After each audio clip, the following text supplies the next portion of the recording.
Welcome everyone, it's Shari Carroll for SimonsSaysStamp.com and I have another color coordinates for you. This one features some rich tones of purples, blues, and greens for a bold and beautiful look. I am creating the birthday card using the Kathy Zelski Stop Drop Party, and I'll be featuring the HBD wording there, and I'll also be using those matching dies.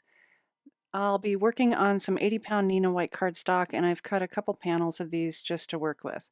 The colors I've chosen are really beautiful and they're nice and rich. So I'll start with Willow, Deep Sea, Deep Purple, Evergreen, and Hydrangea. I'll be using my MISTI for the stamping, and I've placed the HBD right onto that door of the MISTI.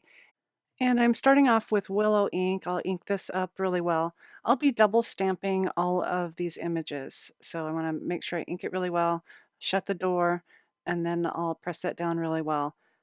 Ink that again and press it right on top. And this is why I really like to use the MISTI, is I can make sure I stamp right over that image. So now I have a really nice bold willow green HBD.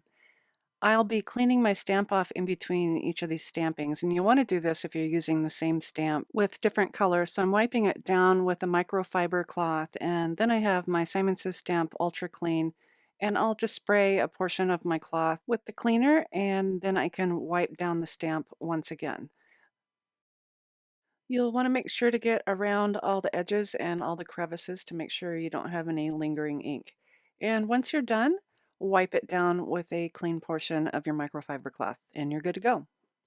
I'll leave the stamp in the same position on the door, and I'm just moving my paper up so I can get my second impression. And for that, I'll be using Evergreen ink.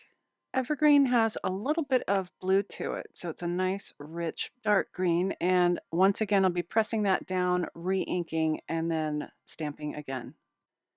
Between each of these colors, I have cleaned my stamp off, except for my final two, which I've used hydrangea, and finally I am stamping with the deep purple. Since they're both purples, I'm not so worried about the ink contamination.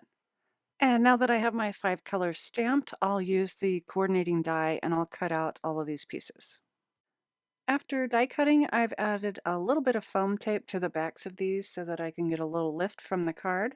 So they die cut really nicely, and I've just cut up some pieces of that foam tape. And I'll be placing these right of center onto my card. I also have a little message that I want to stamp in between those last final two at the bottom. I will shut the door and grab that stamp.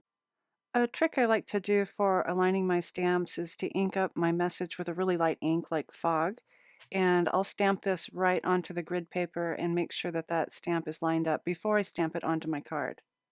Once I'm happy with the alignment, I'll ink up my stamp with some intense black ink from Simon Says Stamp. Make sure that my card is pressed all the way to that corner, and then I can stamp that down in place. If I need to, I can go back, re-ink, and stamp again. For the assembly, I've removed the backing of that foam tape just under the left side of the H, and I'm using my T-square to help me line up all my pieces. I haven't really measured them from top to bottom, I'm just kind of eyeballing it. But once I have that slightly tacked down, I can remove the rest of the foam tape and my card will be finished. This has a nice masculine feel, even though it does include purple, and I'll be giving this to my son for his birthday. So I hope I've given you some inspiration and ideas on using some color coordinates for your card making. If you're interested in downloading a printable PDF of all of our swatches to create your own swatch book, be sure to follow the link to our blog below, where I have them all listed. And as always, thanks so much for watching.